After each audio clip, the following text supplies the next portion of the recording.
Hello and welcome to Mathews. मैं हूं काशिफ अली और आज का जो हमारा टॉपिक है वो है relationship between LCM and HCF. देखिए, एलसीएम यानी लीस्ट या फिर लोएस्ट कॉमन मल्टीपल और एचसीएफ यानी हाईएस्ट कॉमन फैक्टर। तो उनके आपस में रिलेशनशिप का क्या मतलब है? देखिए, यहाँ पे कंसीडर करें दो नंबर 16 मल्टीप्लाई बाय 24।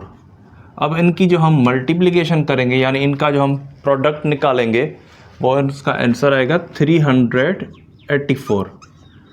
यस 384। अब यहाँ पे देखिए, इन दोनों की अगर हम एचसीएफ निकालें या फिर एलसीएम पहले निकालें तो जो इन दोनों की एलसीएम होगी वो क्या होगी?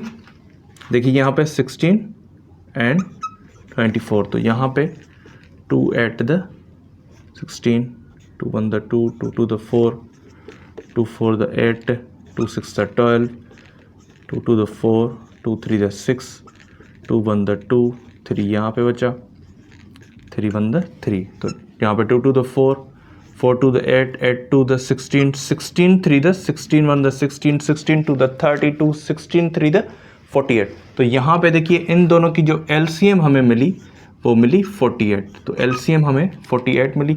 अब यहाँ पे इन दोनों की एचसीएफ निकालेंगे। देखिए, इन्हीं दोनों नंबर्स की अगर हम एचसीएफ निकालें, हाईएस्ट कॉमन फैक्टर, हम अंदाज़ा भी लगा सकते हैं कि हाईएस्ट कॉमन फैक्टर इन दोनों का क्या हो सकता है, यानी कि 8 जो है, बिना टाइम वेस्ट करे अब हम देखते हैं हाईएस्ट कॉमन फैक्टर इनका निकला 8।